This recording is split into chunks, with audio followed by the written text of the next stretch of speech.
بسم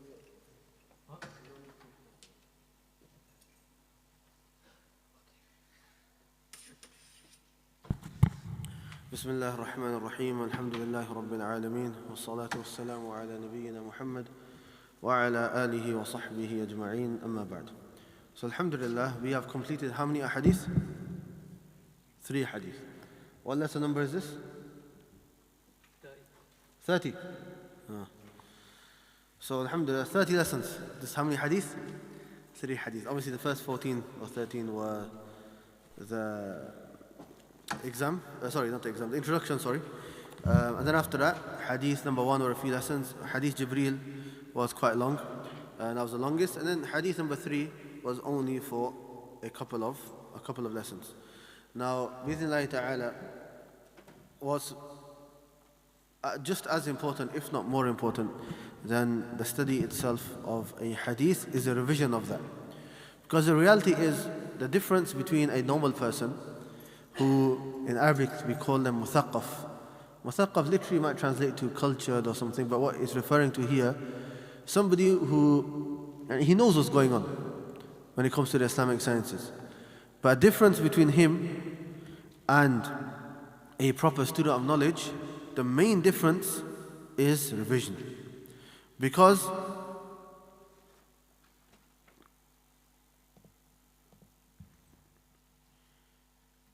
a normal person, how many khutbahs does he hear in his life? And how many general lectures will he might listen to as well? And how many clips will he listen to of scholars and so on? So if he was to remember all of that, he would be quite knowledgeable. If he remembers all those hadith and all those fatawa. Right? But what's the difference between him and a student of knowledge? Obviously there are other differences from attending lessons and making notes and so on. But the main difference, I would say, is the revision. And the dedication that you put to, and dedicating time just to revise. That's what some of the Salaf had said, مُذَاكَرَةُ سَاعَةٍ, revising with one another for just an hour is better than praying for the whole night. Revising for just an hour is better than praying the whole night. And we've talked about this before, why knowledge is better than the recommended actions of worship. But today, inshallah, because we finished the first 3 ahadith, we're going to revise the first 3, inshallah. And then on Thursday, you have an exam on these 3 ahadith. And then from next week, inshallah, we will continue from hadith number 4. So the first hadith that we took is the famous hadith of Umar radiyallahu anhu, in regards to our intentions. And that's famous hadith where the Prophet ﷺ said, or Umar radiallahu anhu said, that he heard the Prophet ﷺ say, إِنَّمَا الْأَعْمَالُ بِالنِّيَّاتِ, verily actions are according to the intentions. وَإِنَّمَا لِكُلِّ امْرِئٍ مَّا نَوَى, and verily each person will attain that which he intended. فَمَنْ كَانَتْ هِجْرَتُهُ إِلَى اللَّهِ وَرَسُولِهِ فَهِجْرَتُهُ إِلَى اللَّهِ وَرَسُولِهِ. So whoever's migration is for Allah and His Messenger, then his migration is for Allah and His Messenger. وَمَنْ كَانَتْ هِجْرَتُهُ لِدُنْيَا يُصِيبُهَا أَوْ امْرَأَةٍ يَنْكِحُهَا فَهِجْرَتُهُ إِلَى مَا هَاجَرَ إِلَيْهِ. And whoever migrates for the sake of marrying a woman, or for to attain a worldly benefit, then his migration is for whatever he migrated for. Narrated by Bukhari and Muslim. Or the exact wording, narrating by the 2 Imams of the Muhaddithin. The first, Abu Abdullah, Muhammad, the son of Muhammad ibn Ismail, the son of Ismail, the son of Ibrahim, the son of Mughira, the son of Al-Bardizbah, Al-Bukhari. And the second, Abu al-Husayn, Muslim, the son of Al-Hajjaj, the son of Muslim, the son of Muslim ibn Hajjaj Muslim, Al-Qushayri, from the tribe of Al-Qushayr, An-Naysaburi, because the place he was from was An-Naysabur. Radiyallahu anhuma, may Allah be pleased with both of them. Fi sahihayhima, they narrated this hadith, both of them in their 2 sahihs, yani Sahih Bukhari and Sahih Muslim. الذين هما أصح الكتب المصنفة, the 2 which are the most authentic books to be authored. Now if you say to be authored, you don't have to say after the Quran. So either you say, as Imam Al-Nawawiyyah rahimahullah said, the 2 most authentic books to be authored, because the Quran is not authored. It's the speech of Allah. Or you say the two most authentic books after the Quran. So this hadith, what's the takhrij of this hadith? Who remembers? I just basically said it. Muttafaqun alayh, Bukhari and Muslim. And what's the meaning of muttafaqun alayh?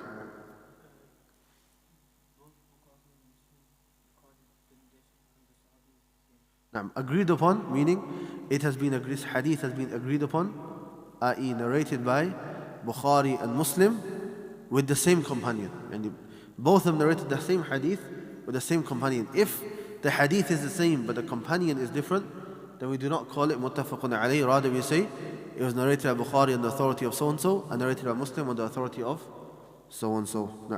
And this is the famous usage of muttafaqun alayh, and there are a few others, but they are a lot rare. Now, regarding this hadith, this exact wording that we have in the 40 hadith of Al-Nawawiyyah, Ahmed, is that in Bukhari or Muslim? Ahsant. It's a combination of two narrations which are in Bukhari. How many Sahaba narrated this hadith? Ahmed? Who? Only Umar radiallahu anhu narrated this hadith. Authentically, it's only been narrated by Umar radiallahu anhu. And that's ajib, because in some narrations it's mentioned that the Prophet ﷺ narrated this hadith whilst he was on the minbar. And likewise Umar radiallahu anhu narrated this hadith whilst he was on the minbar. But with that being said, Umar was the only companion to narrate this hadith authentically. And likewise, how many tabi'een have narrated this hadith? Only one. And how many atba'u tabi'een have narrated this hadith? Only one. And their students, how many narrated the hadith? Only one. And their students, how many narrated the hadith? Many. So the first four levels, how many people narrated the hadith? One. And after that is when it became widespread. Anyone memorize that chain of narration? It's in Bukhari. Na'am.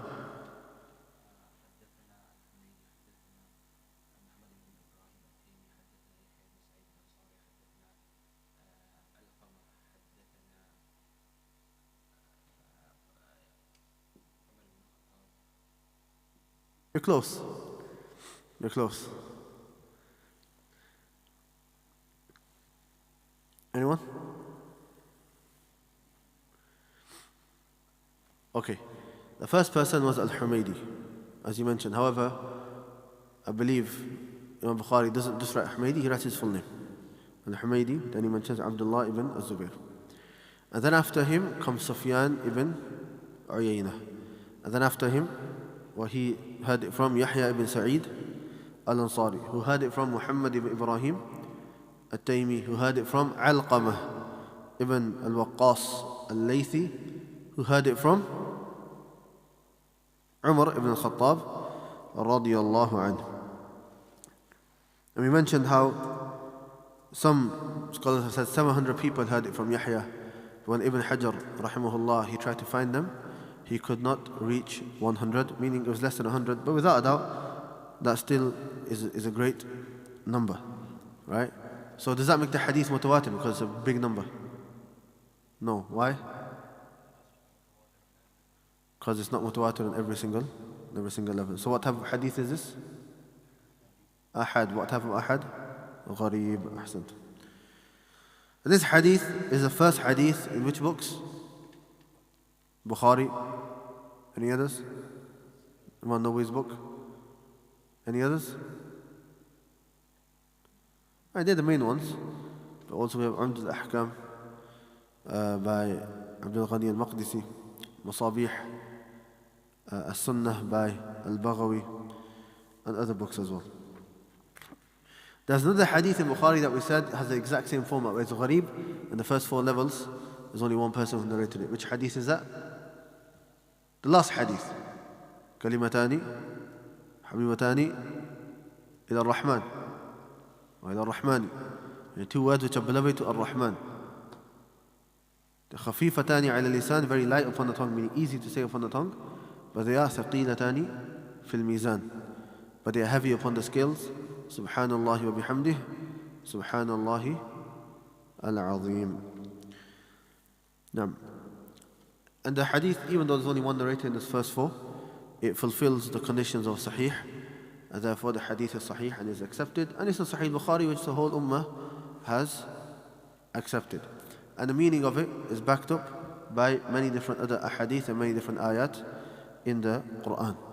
Anyone know any statements of the ulama regarding this hadith? Show the importance of this hadith.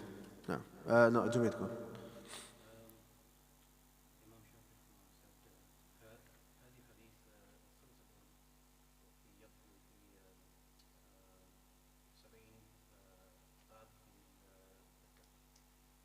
Imam Shafi'i said, هَذَا الْحَدِيثُ ثُلُثُ الْعِلْمِ. This hadith is a third of knowledge. وَيَدْخُلُ فِي 70 بَابًا مِنَ الْفِقْهِ. And it enters into 70 different chapters of fiqh. Let me explain what that meant before. There's obviously other statements as well.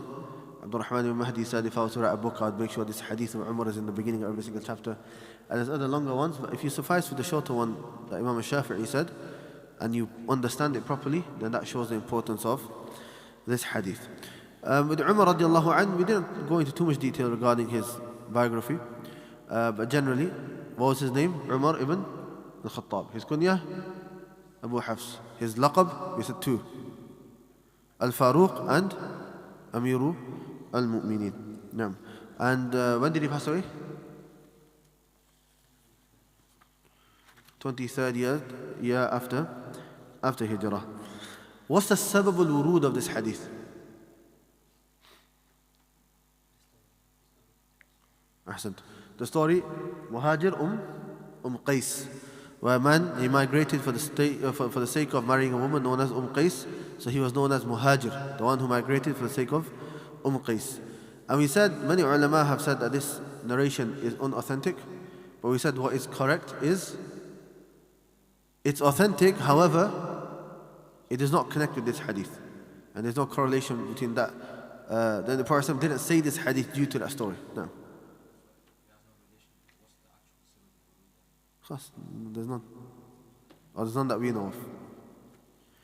That's the same with the Quran. We took that in the introduction. Sometimes the Quran comes down with a reason, something happened, or sometimes Allah decides to say it. So if there was a story we don't know of it, or maybe the Prophet ﷺ just decided to say it.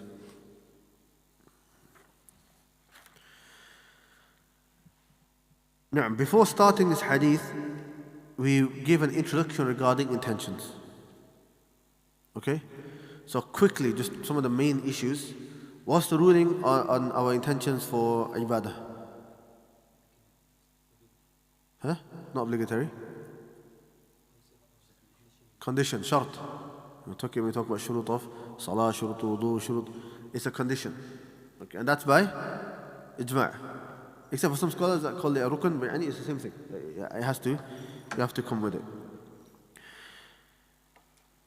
If a person, who can explain the principle, la thawaba illa biniyah, there is no reward except with an intention. Aman? You can do it, inshallah. There's no reward except with an intention.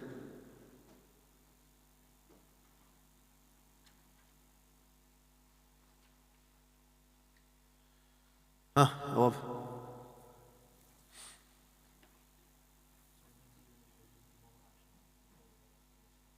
Ahsan. If you're doing a normal action, eating, drinking, there's no reward, it's normal action, permissible. But if you have a correct intention with it, then that's when you attain the reward. So if you eat because it allows you to have energy to worship Allah, or you sleep so that you can wake up in the middle of the night to worship Allah and so on, then you will be rewarded for that sleep and for that food that you are eating. What are actions that do not require an intention? Talaq, or else? Leaving of sins. And at-turuk, things that you want to stay away from anyway. That's from the things you want to stay away from. So it comes under that. Ahsant, Haidar. What are the different meanings of intentions? Now, there's two types of scholars, the fuqaha and the ulama of tazkiyat wa suluk. According to the fuqaha, the scholars of fiqh, the jurists, when they use the word niyyah, what do they intend by it? Uthman?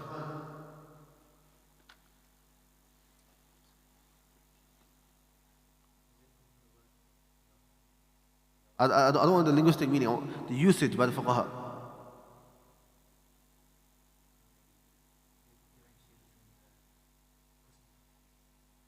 So there's two. The first is the niyyah, the intention differentiates between customary actions and acts of worship. For example, I have a shower.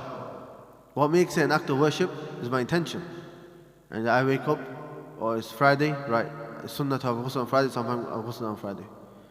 Whereas I could have been sweating and playing football and I just had it just to clean myself, right? So what differentiates that from an act of worship is my intention. What's the second? Between the acts of worship themselves. So what differentiates between the ghusl of Jum'ah, which is mustahab, recommended, and the obligatory ghusl after or being in state of janabah? Because the ghusl is the same, the water is the same, the sifah, the way you do it is the same, the rulings are the same. What differs is the intention, and that changes it from being obligatory to mustahab and vice versa. What time should a person have an intention? Now, at the beginning of the action. So if you're about to pray salah, just as you're about to say Allahu Akbar, you should have the intention there. Right. What's the difference between an-niyyah al-hukmiyyah, the real intention, and an-niyyah al-haqiqiyah is a real one. What's the other one? The second one, an-niyyah al-hukmiyyah. That niyyah which takes the ruling of a niyyah. Al-haqiqi, the real one, is what the example that we just mentioned. Sami, give me an example of al-niyyah al-hukmiyyah, that which takes the ruling of a niyyah. Now, it's where you have the intention before doing the action, and then even if you forgot the intention, but the time gap is very small, then that's fine. Like you give an example, let's say you did wudu at home, your intention is to pray salah, you've left your house to go to the masjid. As you're walking, you meet someone and you're speaking to them, right? And then you say Allahu Akbar and your mind's elsewhere. Is that salah valid? It's valid, right? Because even though you didn't literally have the need, you didn't stop and think about the salah, it became more like a habit, you weren't really paying attention. It's fine because it takes the ruling of a niyyah. But without doubt, it'll reduce the reward because you're not paying attention. Okay?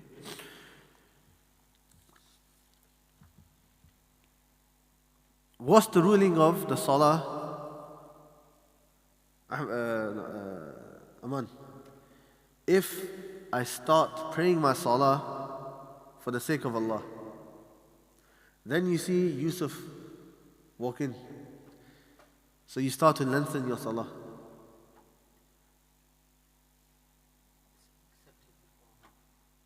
So the first rakat, let's say first rakat is fine, and then the last three you were showing off.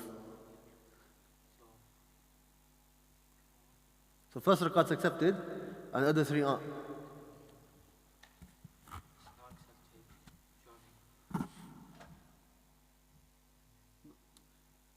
Tell me now, in this scenario, you're praying salah. Is your salah accepted or no? No. Good. It's not accepted. Right. You're going to give the whole explanation then? You pass it over to you, Ahmed. Man. So, if it's during the action, so they can either fight it off, like fight off the cause, yeah, so it's accepted, or allow it to, like if they allow it to continue, then like if it's one whole action like salah, then it's not accepted. But if the action is separated, so like hajj, then the actions that are done sincerely are accepted, but the ones that are like done sincerely, then they're not accepted. Anyone want to add anything? Let's open the document, huh?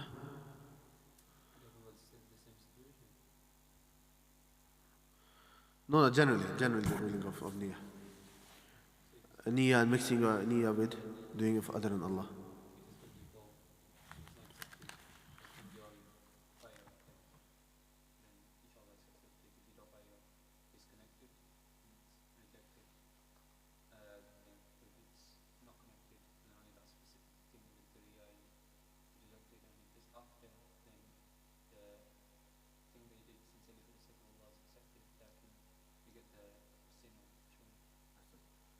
If you do an action, and before you do the action, your intention is to show off, then the action is not accepted. If you start the action for the sake of Allah, and then shaitan comes and whispers and changes your intention, if you fight it off, it's fine. If you don't fight it off, if the action is all connected, like salah, it's all one action, it's all together, you can't take a break, then it's rejected. If it's separate, different actions, then the parts which are sincere are accepted and the parts which weren't are rejected. If after the act of worship, you did the whole act of worship for the sake of Allah, and after the act of worship, you mention it to other people to show off, then the act of worship in of itself is accepted, but then you will attain the sin of showing off after the act of worship. Right. إِنَّمَا الْأَعْمَالُ بِالنِّيَّاتِ. We start the hadith. Firstly, what's the difference between the first sentence and the second? إِنَّمَا الْأَعْمَالُ بِالنِّيَّاتِ, actions by their intentions, وَإِنَّمَا لِكُلِّ امْرِئٍ مَّا نَوَىٰ, and every person will get that which they intended. What's your name? Keep forgetting. Taha.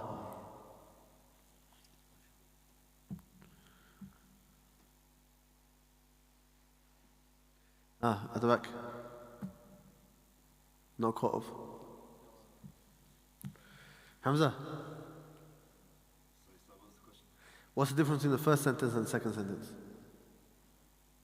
first sentence basically saying the action is specifically by the intention. The second? By the person, the person intention. What do you mean by the person's intention? You're very close. No.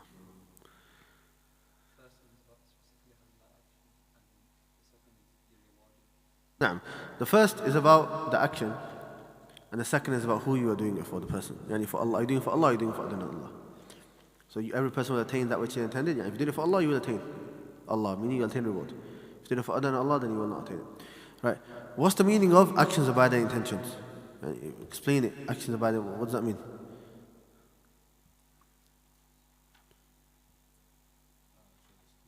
Two opinions, good.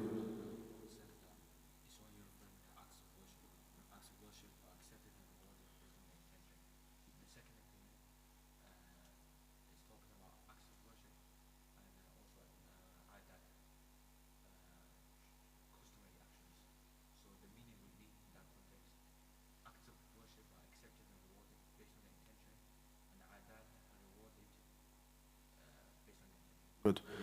So it goes back to the meaning of the word a'mal, actions. Is it referring to every single action or only actions of worship? The first opinion is that if it's referring to actions of worship, the meaning of the sentence is that actions are only accepted, i.e.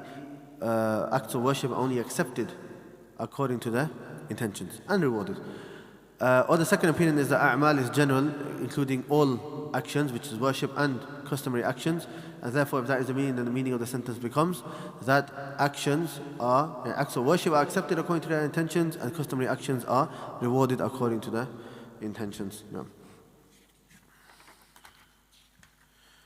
Right, there's a lot that we took. I'm just going to try to focus on the main ones.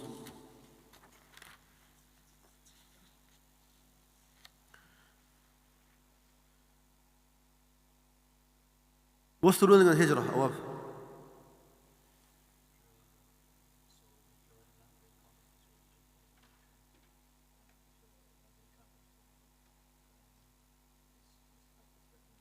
Now, if you're in a place and land where you're not able to practice symbols of your religion, then it's obligatory to migrate.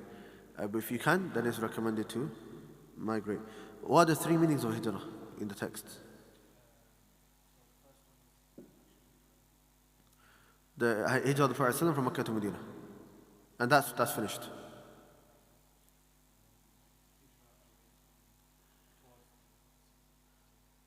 Now, the general meaning, migrating away from everything which is displeasing to Allah, and migrating to that which is pleasing to Allah now. Now, the third is what we mean over here, which is to migrate from a land of kufr to a land of shirk. Where are you going? Come back.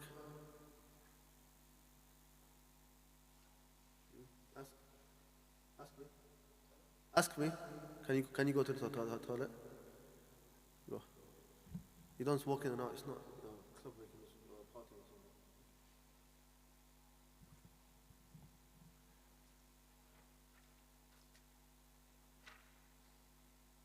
Okay, the sentence was, whoever migrates to Allah and His Messenger, migrates to Allah and His Messenger. That doesn't make sense, right? You say whoever opens the door has opened the door. Whoever eats an apple has eaten an apple. If you ever put a condition, you don't put the answer to the condition the same. Otherwise there's no meaning to the sentence. So what is the meaning of that sentence? Whoever migrates for Allah and His Messenger has migrated to Allah and His Messenger. Go on. Niyyah, naam. Second is the reward. So whoever migrates to Allah and His Messenger, niyatan, with his intention. He migrates for the sake of Allah and His Messenger. Then he has migrated to Allah and His Messenger in terms of reward, i.e., he will attain reward from Allah and His Messenger. No.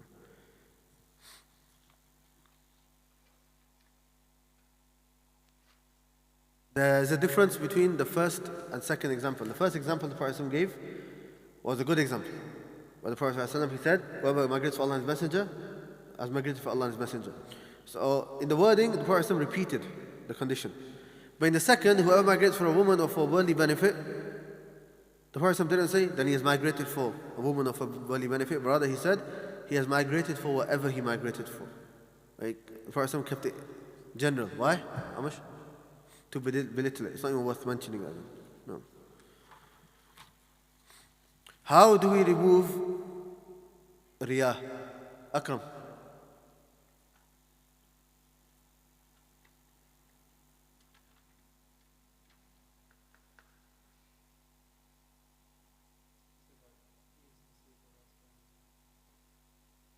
Make you one answer. There you are. Right, Uthman.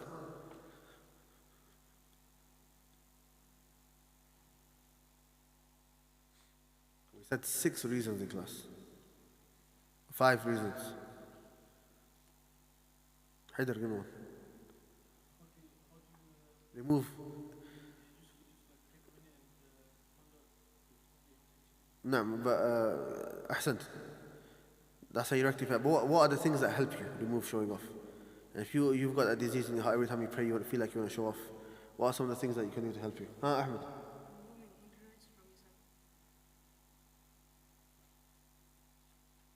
We didn't mention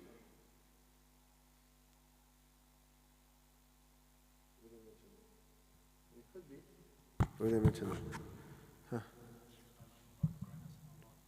Learning about the greatness of Allah. So it could come under what you said, but it's not the way I did it. Now, so if you learn the greatness of Allah, let's say you pray, then you realize there's no point showing off to anyone else whilst you're standing in front of Allah subhanahu wa ta'ala. Na'am. You just said that. Making dua to Allah subhanahu wa ta'ala to remove it. What else? Visiting the graves. What else? That's visiting the graves. Hiding righteous actions. Good. Last one?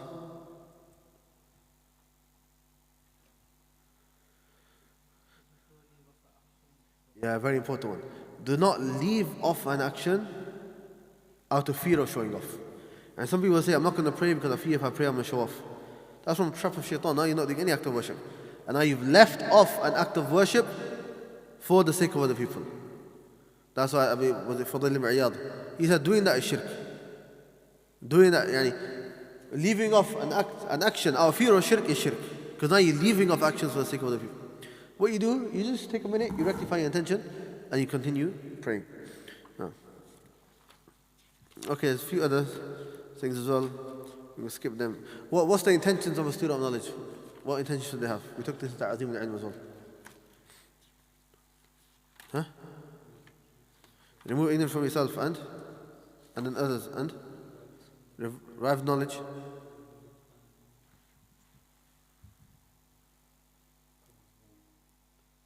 Act upon that knowledge. No. Right. Hadith number 2 is hadith hadith Jibreel, also known as Sunnah, the mother of the Sunnah. And this hadith is from Afrad Muslim. What does Afrad Muslim mean? Only Imam Muslim narrated it. In this riwayah, only Imam Muslim, no other muhaddith has ever narrated it. Afrad Muslim, only Muslim narrated it and not Bukhari. Okay. Now this hadith we mentioned how other books of hadith have this hadith but by other companions, like Abu Hurairah, Abu Dharr, and others. Okay, for this hadith, do we have a sabab al-wurud or sabab al-tahdith?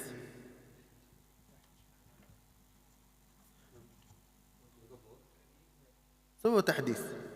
And in the sabab al-tahdith, the sabab al-wurud is mentioned, which is, the sabab al-wurud is straightforward. Jibreel asked the question, right? But sabab al-tahdith, why did the companions narrate this hadith? In Sahih Muslim, Imam Muslim mentions the story of which companion? Ibn Umar. What's the summary of it? How many people came from Basra? 2 people. Why? A guy called Ma'bal al-Juhni, what's he saying? He was denying Al-Qadr. So they went for Hajj or Umrah looking for the companions of Prophet to ask them. They found Ibn Umar and they asked him regarding the ruling of this, and he declared them to be kuffar. And what's the dalil that he used? With Hadith Jibreel. Why did he mention Hadith Jibreel as the dalil? Because he mentioned the pillars of Iman in there. And from the pillars of Iman is Al-Qadr. And because this person did not believe in Al-Qadr, he's not come with the pillar of the Iman, therefore means that he is no longer a Muslim. No.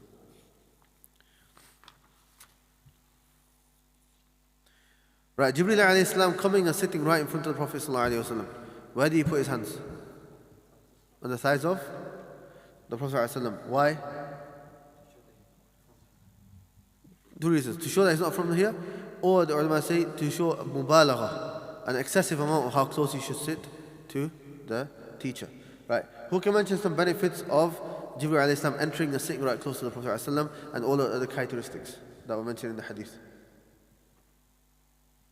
No. He was clean, tidy, showing that student of knowledge should come in the best clothing. No. What else? Sit close as you can to the teacher or to the speaker now. Yes? How? Did you use the kunya?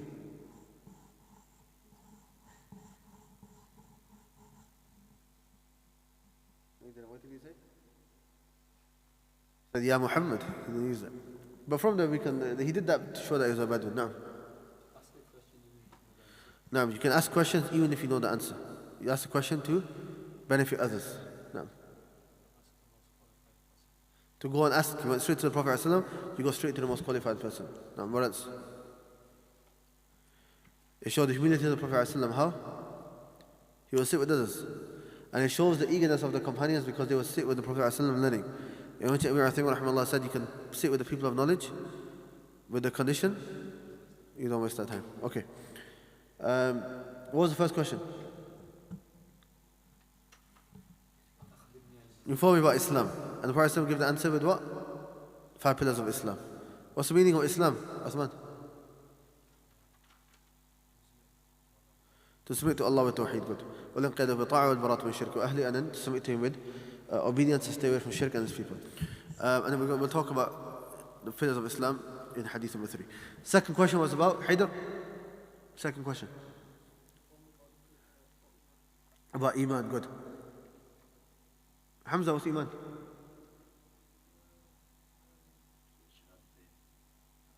What's the definition of Iman?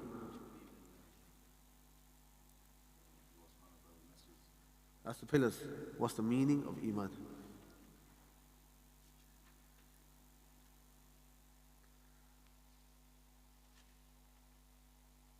Iman. The speech is speech and action. Good. That's many of the Salaf. They explained it. What does it mean though, speech and action?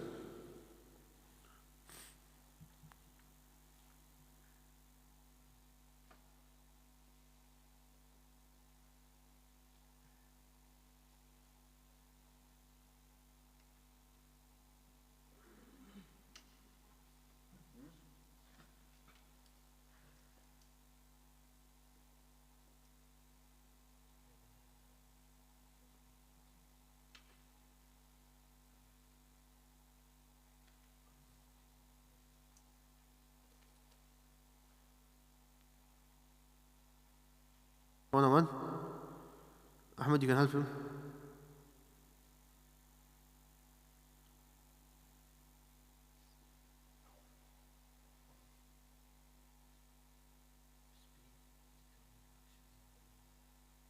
So, قول القلب واللسان, the speech of the heart and tongue, and actions of and heart and limbs. Good. Right. And that's how many of the Salaf explained it. However, what's more famous and how the latest scholars explain it is into how many parts? 3 parts. Belief in the heart, statement upon the tongues, action upon the limbs. Ahsant. Right. Let's quickly talk about Iman. Right. Mention a few principles of Ahlul Sunnah regarding Iman. The first principle is Iman is speech and action. Who can give me a delil from the Quran? Akram. وَمَا كَانَ اللَّهُ لِيُضِيعَ إِيمَانِكُمْ. What's the meaning of that? Well, not where's your Iman meaning of Salah due to the story we mentioned. Okay. Who can give me another delil? First 11 ayahs Surah Mu'minun. Who can give me another delil? From the Sunnah is fine as well. Iman is 70 odd parts or 60 odd parts at the end of the hadith. What else? الطهور شطر الإيمان. نعم. Purification, half of Iman. What else? The best of believers are those who are the most complete in their manners. Naam. What else? Anyone memorize the statement of Bukhari? I met over 1,000 scholars in different lands, and none of them differed regarding Iman being statements and actions. Good. What's the second principle? Iman increases and decreases. Increases with good deeds and decreases with bad deeds. Okay. Which actions increase our Iman more? Give me specific answers. We'll talk about the factors later. We didn't mention Salah, we mentioned a few things. Pondering over the creation of Allah. Seeking knowledge. But which righteous actions? Striving against the soul now.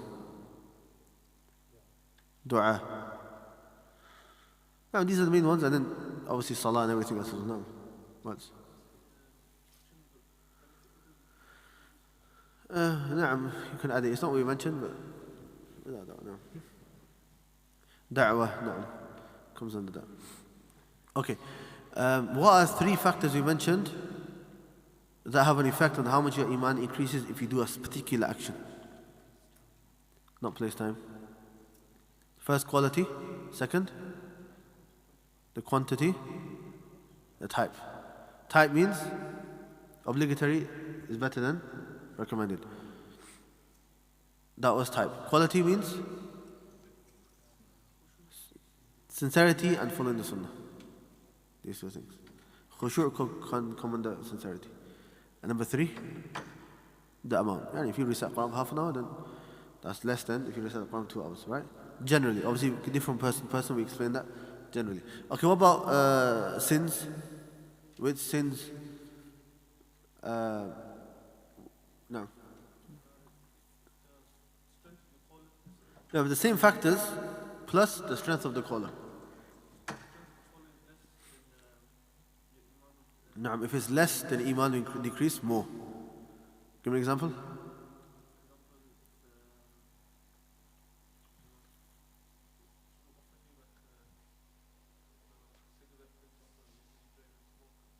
Good example. So they offer you a cigarette, but you don't even smoke. Okay. Compared to a person who already smokes. No, and in the hadith where I mentioned, an old man committing zina, or a poor person having arrogance. He's poor, he's got nothing. Why is he arrogant? So that's even worse. If the person's got money, it makes sense. He shouldn't. But the one who's poor has no reason to do it. On top of that, he's still doing it. That's worse. No. If a person commits a sin, his heart should be in one of 3 states. Either hate the sin, hope for Allah to forgive you, fear the punishment. If your heart has none of these 3, first you have to have all 3 or just one of the 3. Should you have all 3? You should have all 3. But if you have one of all 3, that's the minimum. If you don't have any of the 3, then kafir or munafiq. Now.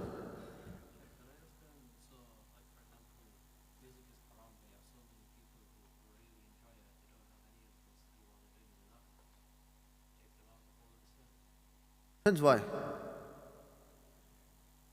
If they say, oh, it's man, it's not a big issue, then maybe we can make it a wheel for them that they think it's not a big issue. Allah, must forgive them.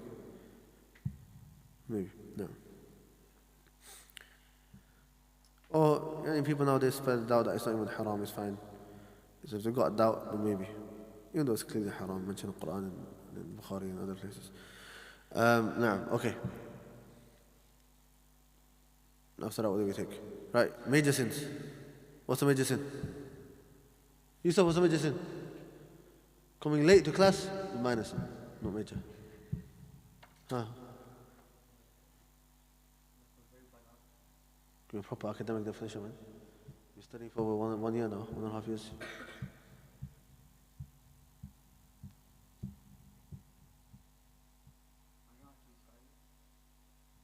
So, now, it's a very simple explanation that something that Allah has prescribed a punishment for in this life or in the hereafter. Okay? And we mentioned longer ones as well. Some ulama have said that which attains the wrath of Allah and the curse of Allah and the punishment of Allah and the capital punishment and so on and so on. And Osama, mashallah, summarized all of that. Are there seven major sins? Yes or no? Why? The hadith says 7. Ijtanibu sab'a al-mubiqat. Stay away from 7 deadly sins. Ibn Abbas said it's close to 17 now. Ahsant. That hadith is mentioned 7. Right, but there are many other sins as well.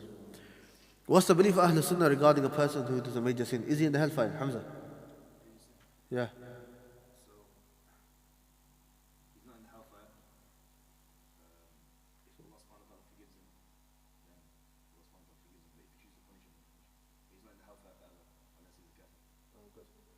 On the Day of Judgment, that person is under the will of Allah. If Allah wishes to punish him, Allah can punish him, and that is from His justice. And if Allah wishes to forgive him, then Allah can forgive him, and that is from His mercy. But will a person who's committed a major sin, will he remain in the hellfire forever, even if he's punished by Allah?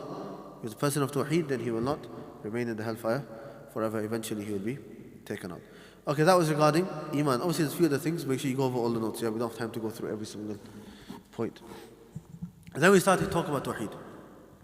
We started to talk about Tawheed. Or we move on to the first pillar, which is about Allah. Regarding Iman in Allah, belief in Allah, there are 4 things that we have to believe in. Haidar, give me one.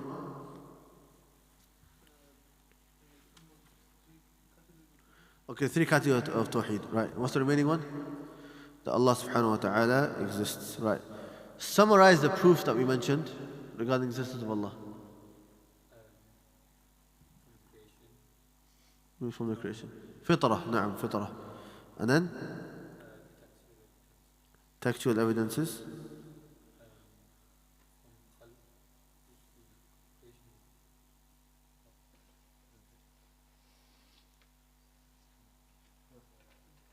Intellectual evidences, what else?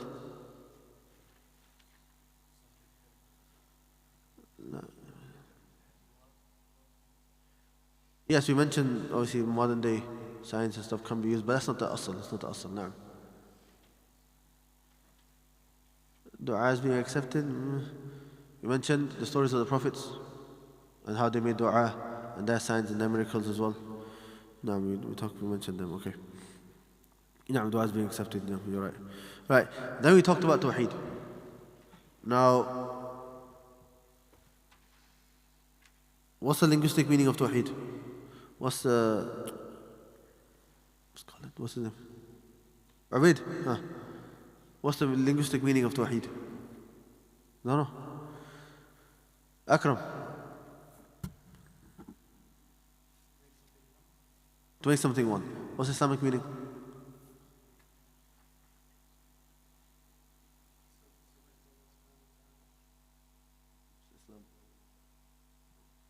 Come on, so you guys ask for detail and no simple question, huh? La.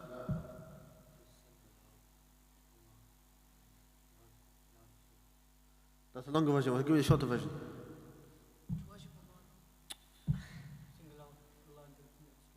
Single out Allah in everything which is exclusive to Him. To single out Allah in everything which is exclusive to Him. Make sure you write that down. That's the easiest question. We've taken it like 100 times now. In different books. Is Tawheed a legislative word? What does the question mean? Respond.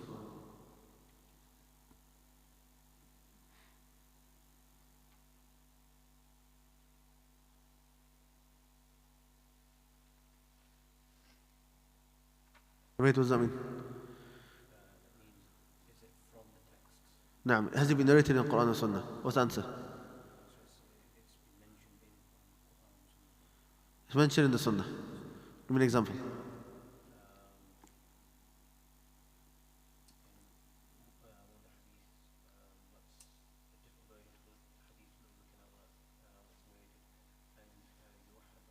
Now, so in one of the narrations of Bukhari, a Muslim, when the Prophet sent Mu'adh radiallahu anhu to Yemen, he said to him, the first thing that he teaches people is the Shahada.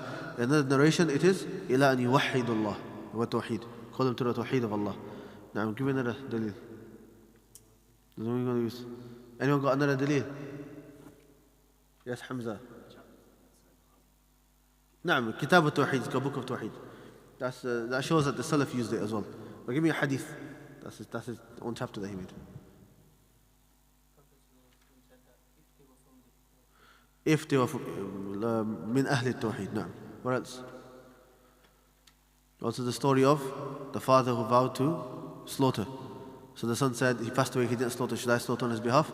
And the Prophet said, لو أقر بالتوحيد.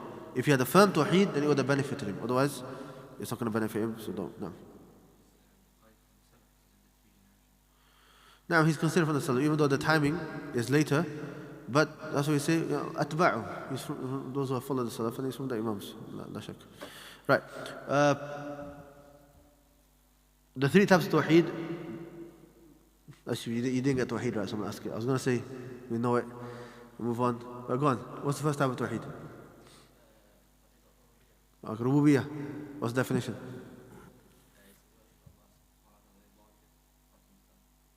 To worship Allah's Lordship. To single Allah in His Lordship. Give me an example. What's His Lordship mean? No. Right. Huh? Define Tawheed al-Rububiyyah.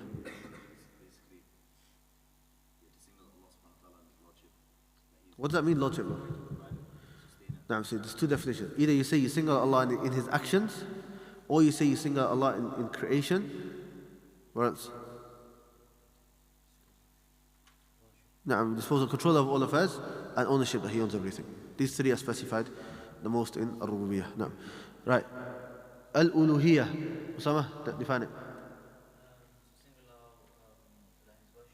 To single Allah in His worship. Asma wa Sifat.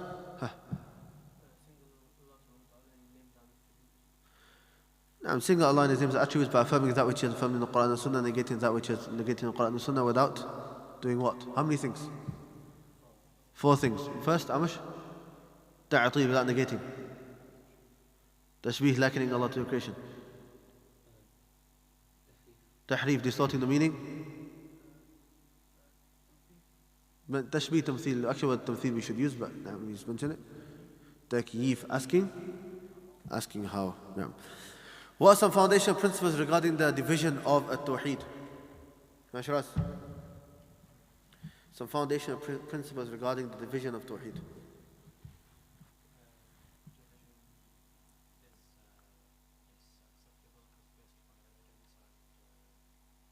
The first point is that it's ijtihadi issue. Therefore, we do not need a particular narration to say that it's 3 or 2 types.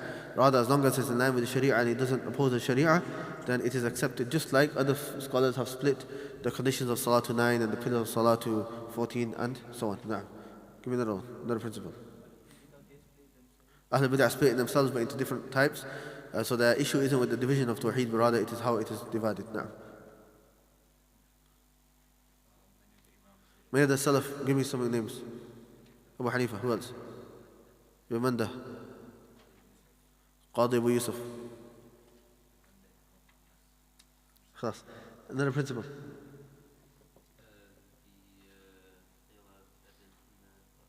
Each of them have evidences from the Quran and Sunnah. In fact, we have ayat, which the one ayat itself has all of the ayat, like رب السماوات والأرض وما بينهما فاعبده واصطبر لعبادته هل تعلم له سميا, Surah Maryam. Okay.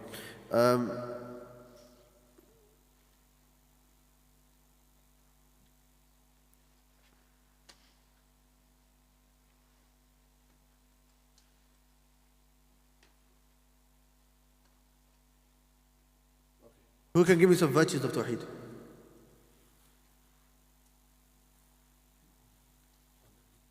Huh? The 8 that we took in Surah Thalatha.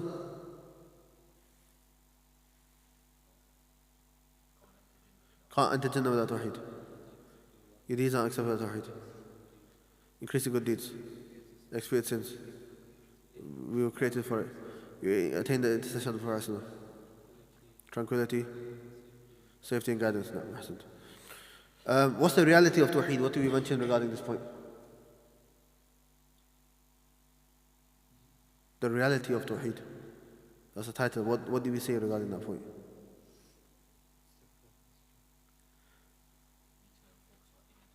Now, Tawheed, when you talk about Tawheed, it's not just academic and data and information that you use just to refute and so on. But firstly, it should have an effect on you yourself and take you closer to Allah subhanahu wa ta'ala.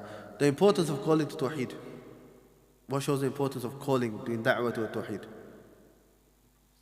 All the prophets called to Tawheed. The Prophet. What else? The companions called to Tawheed. That's the first thing they called to. What else? Naam, companions. The rewards which I mentioned regarding it. What else?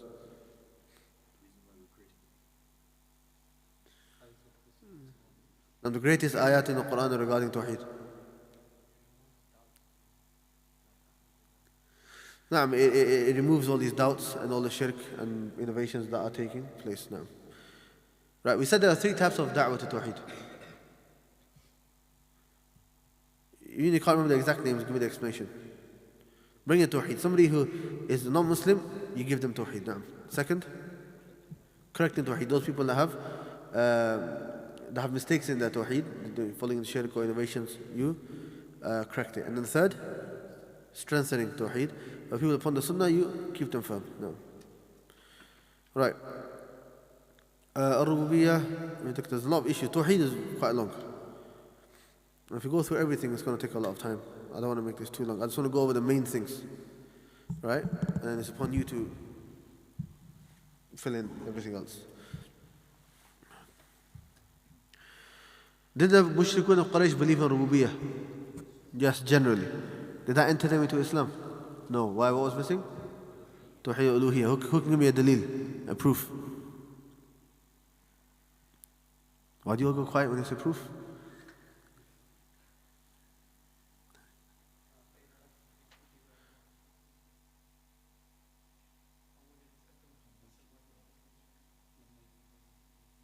Now, next one they said, وَلَئِنْ سَأَلْتَهُمْ مَنْ خَلَقَ السَّمَاوَاتِ وَالْأَرْضِ لَيَقُولُنَّ اللَّهِ.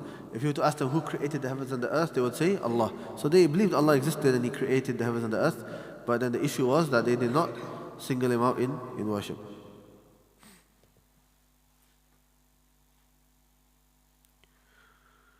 How is Tawheed Rububiyyah connected to Uluhiyyah? Which one?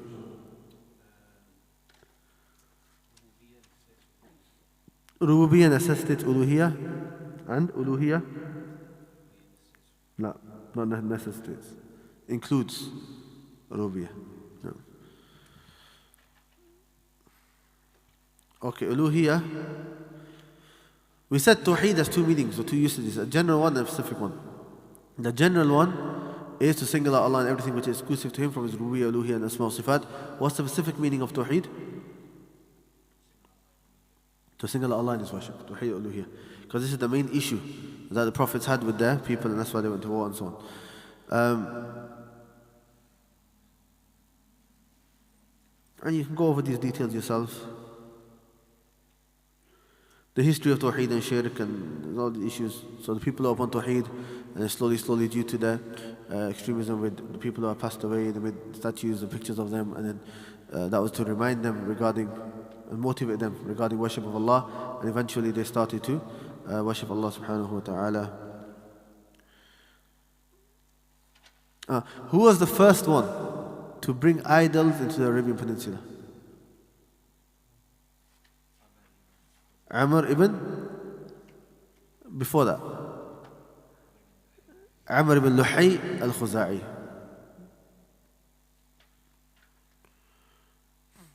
Then we talked about the meaning of Allah's name and difference between Rububiyyah and Uluhiyyah.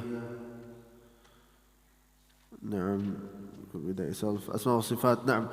Asma wa Sifat, we said there were two definitions. One is to single Allah subhanahu wa ta'ala, is that which is specific to Him, for the names and attributes, whilst negating it for everything else. And then the second one was the long thing, with the four things that you can't do. We said, what was the difference between the two?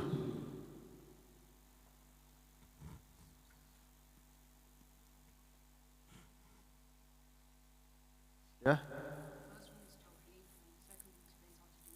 The first one is telling us what is Tawheed and Asma wa Sifat. And the second one tells us how to do it, which is not to fall into these four mistakes that people fall into. Then we started talking about the four things that you can't do. Tahrif. What are the three types of tahrif? Tahrif in wording, changing the wording. The second is changing the meaning. And the third is wording and meaning. Why do we use the word tahrif and not ta'wil? Why do we distort and not interpret? First one, wording of the Quran. يحرفون الكلم عن مواضعه. Second, no, it's more correct. It's more correct because that's what they actually do. Thirdly, more repulsive. Fourthly, now ta'wil is two types. Ta'wil sahih and ta'wil fasid. Sometimes ta'wil can be correct,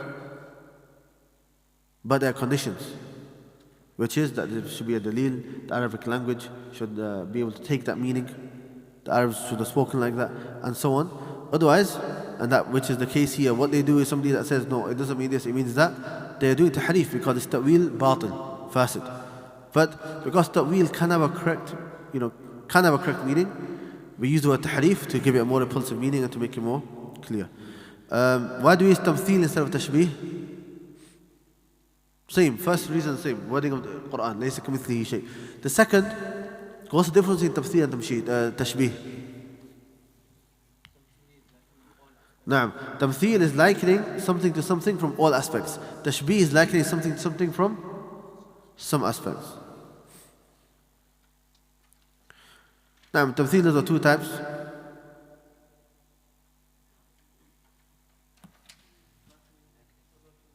Now, the creator to creation, and the second is the creation to the creator. Like Isa to Allah, and the creator to creation, saying Allah is like this, the main one that we're talking about. Ta'atil is of two types. Ta'atil, kulli and juz'i. Kulli means to totally negate the names and attributes of Allah, and who did that? The Jahmiyyah. Ta'atil juz'i, partial negation. Who does that?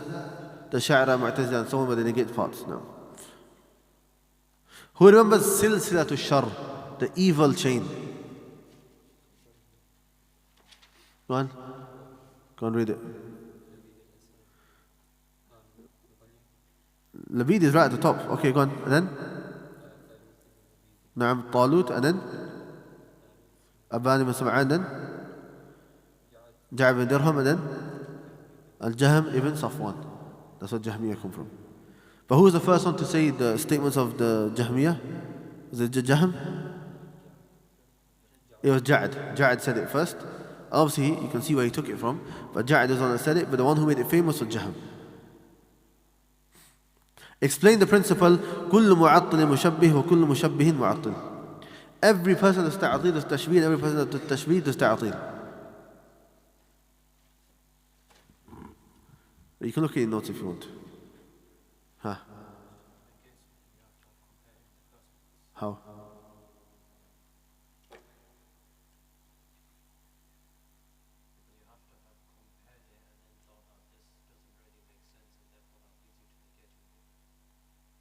And then you do tashbih one more time after that. So every person that negates has a tashbih or tamthil. Why? Because when they hear Allah as a hand, for example, the first thing they do is tashbih in their minds. They think of a hand of a human. So then they fall into ta'atil and say, therefore Allah doesn't have a hand. But then they fall into tashbih again because then they've likened Allah to nothing. Because in the end they say, Allah doesn't have a hand, He doesn't have this, He doesn't have that, and negate, and nothing left. So they've likened Allah to nothing.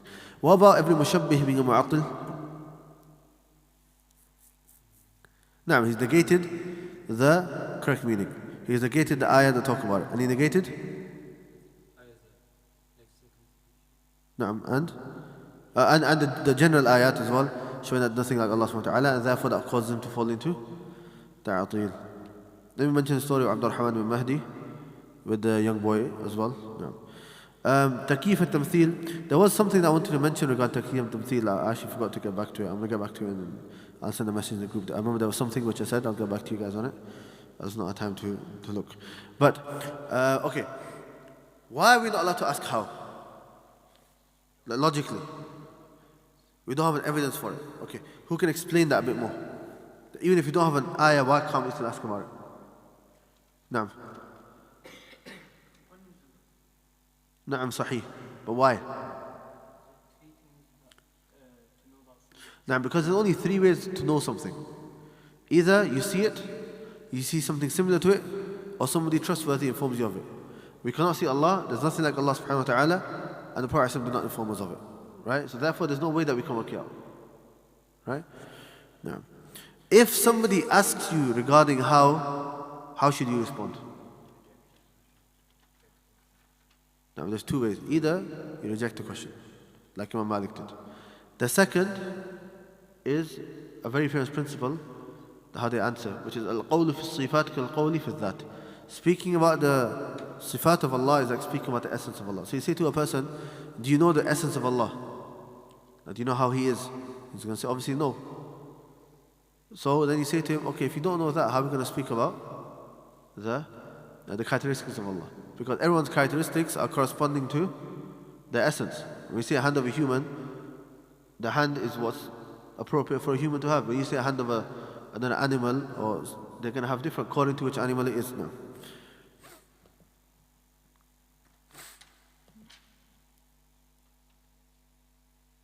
Why do we give a lot of importance to Asma wa Sifat? Huh? A lot of people are deviated in it. Now, what else? Creative knowledge. Al-ilmu al-a'la, al-ilmu bil-a'la, like Shaykh Islam said. Now, what else? Well, that's what Shaykh Islam said. The highest knowledge is knowledge of the highest. The hadith of doing ihsa, whoever does ihsa of 99 names of the names of Allah subhanahu wa ta'ala when entering the paradise, ihsa means to understand, memorize and act upon it.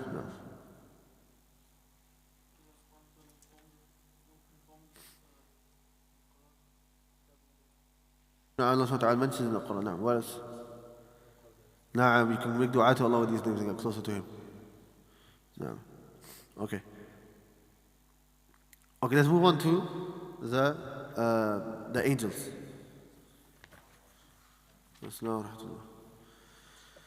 What's the meaning of angel? Of Malak? Messenger of Allah who has been sent to fulfill His commands. No. There's a lot. Just quickly, give me the names of some of the angels and what they do.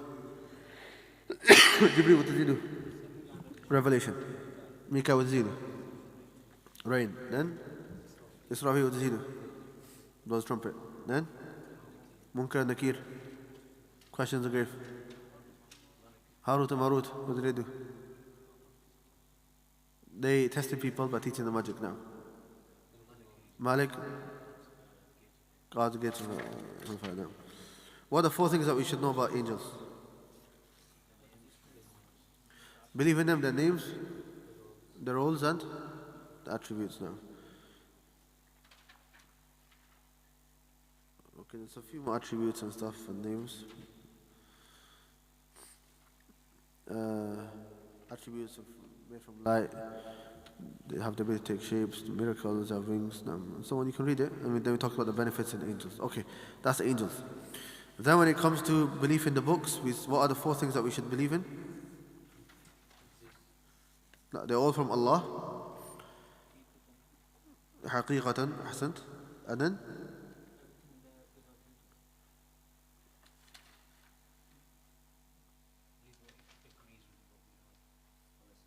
Talk about it later. That we're going to talk about later. And we act upon everything which is not abrogated. And the Quran abrogates everything. We believe in all of the names which have been mentioned. And?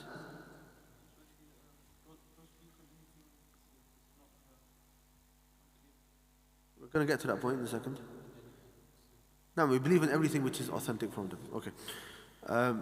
What all you guys are mentioning is what is our stance in believing now and also following that which is in the previous scriptures. We said the three types. That which is agreed with our sharia, we act upon. That which goes against our sharia, we reject. That which our sharia has remained silent regarding, we also stay silent regarding, and most of the time there's no benefit in those things. And then different ways it can be distorted by the previous previous religions.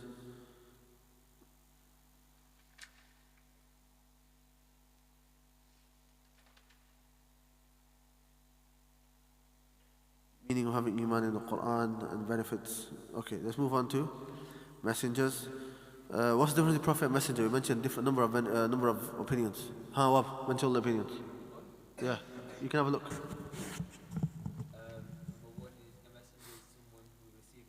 Messenger received revelation, whereas prophet?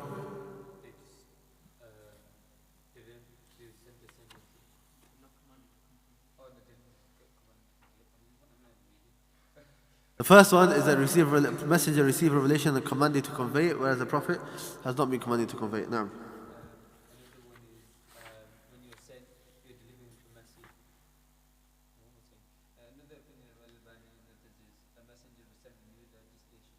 a messenger is sent with new legislation, whereas a prophet follows the previous one. Now, a messenger received revelation through Jibreel, whereas the person didn't, the prophet didn't. Have a book and not having a book. No. Messenger sent to disbelieving nations, whereas the prophet sent to believing nations. No.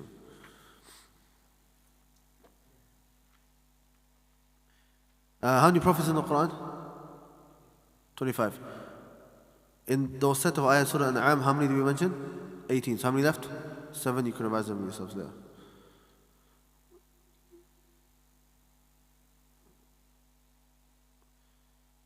Okay, then we talk about different occupations of prophets and Adi Ma'asum. When we talked about the issue, Adi Ma'asum, so go over that. Then we talk about some proofs and signs of prophethood and some of the different prophets.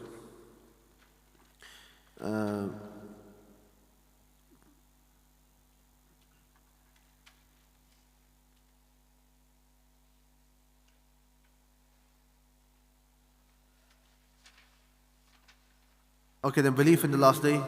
Belief in the last day means to believe in everything which has happened after death. And we said this is mainly what? It goes into, we talk about the signs of Day of Judgment, then death itself, then the grave, then Day of Judgment, and paradise and hellfire. No. And then we give you a list of all the topics in there, the rulings and the proofs. So there were Quranic proofs, and then there were different types. We should go over them. Then intellectual proofs, different types, ijma', and then the fitrah. Then we talked about Al-Qadr. Al-Qadr we talked about in a bit more detail. Yeah? So Al-Qadr, we mentioned some early definitions and then later definitions, and we said Al-Qadr is basically the 4 levels that we mentioned. Difference in Qada and Al-Qadr. What's Al-Qada? What's the difference in Qada and Al-Qadr? Qadr is knowledge of what's going to happen. When it happens, Al-Qada. Some ulama have said the other way around. The importance of Qada and Qadr, we mentioned 4 reasons. There were 3 types of texts regarding Al-Qadr. Firstly, that which is talking about Allah. Second, talking about the slaves. And the third is the prohibition of delving into Al-Qadr with falsehood. Okay. Regarding Allah, what's that? What comes under there? The 4 levels. The 4 levels. Now, the main part I want to ask you right now, what's the difference between irada shar'iyya and irada kawniyya? The legislative will of Allah and the universal will of Allah. Just generally, yeah. Universal will always happen. Allah may love it, he may not love it. But He does it for a wisdom. No. And legislative? He loves it in of itself. But He won't necessarily happen. Ahsan, very good. Regarding slaves, that's basically saying that we have a choice to do, but Allah Ta'ala knows and it's already written, but we have to strive. Prohibition regarding of Al-Qadr, when is it prohibited to delve into Al-Qadr?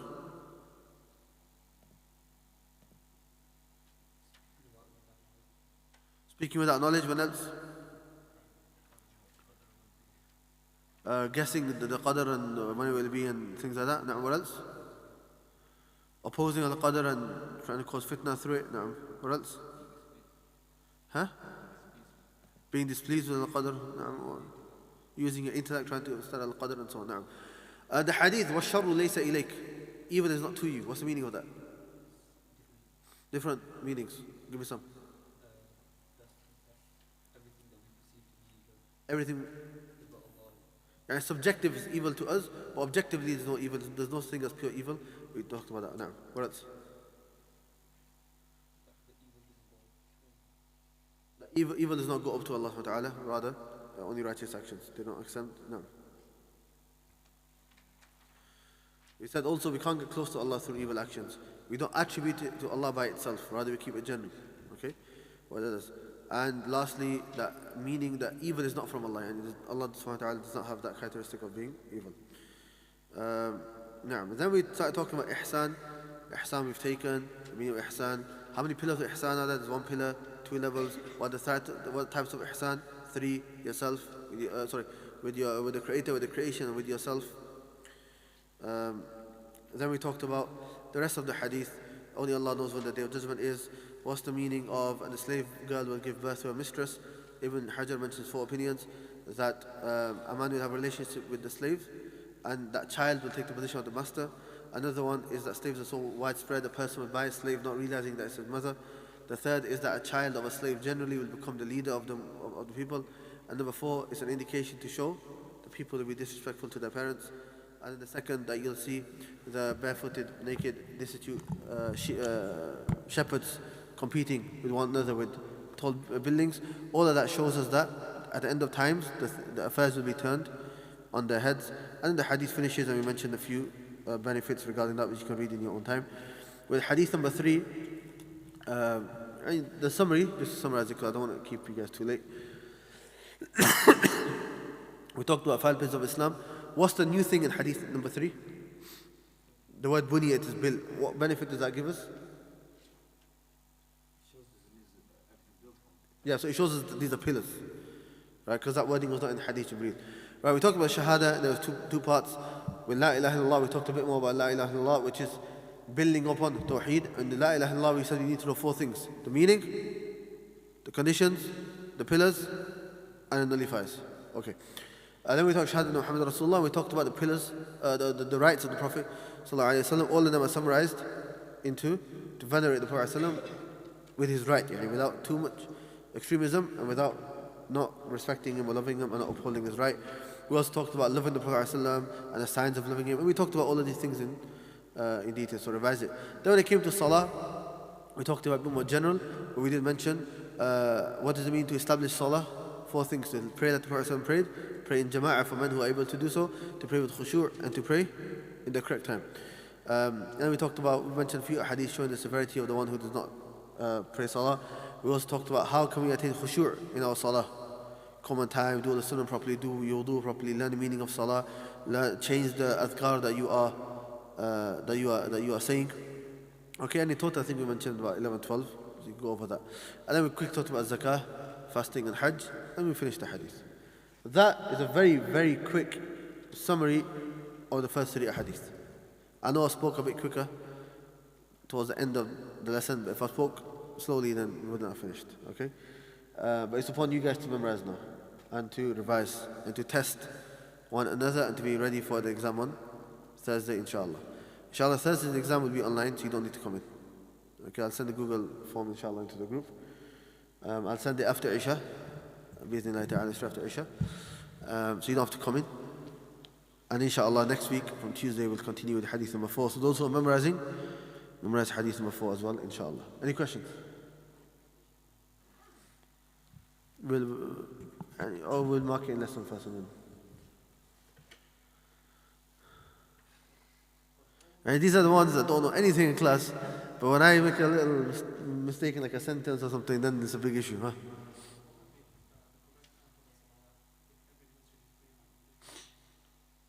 Just follow your local masjid. As long as they're praying in the correct time and they're not delaying it, it's fine. Let's say there's 2 hours for the salah, one's praying at 15, the other praying at 20 past. That's fine, that's not an issue, just follow whichever. It's an issue now, let's say they're delaying it till 1.5 hours later. And it's like close to the end time. That's the problem. That's the problem. Because then you're not allowed to delay that late. But otherwise, 10-15 minutes, that's fine. Just follow your local masjid. Now, any other questions? Right, then I'll see all of you. Not on Thursday, because you'll be at home. Or you can come to the masjid if you want. If not, then either Saturday class, Arabic class on Saturday, or inshallah, next week بإذن الله تعالى. Okay, سبحانك اللهم وبحمدك أشهد أن لا إله إلا أنت أستغفرك وأتوب إليك.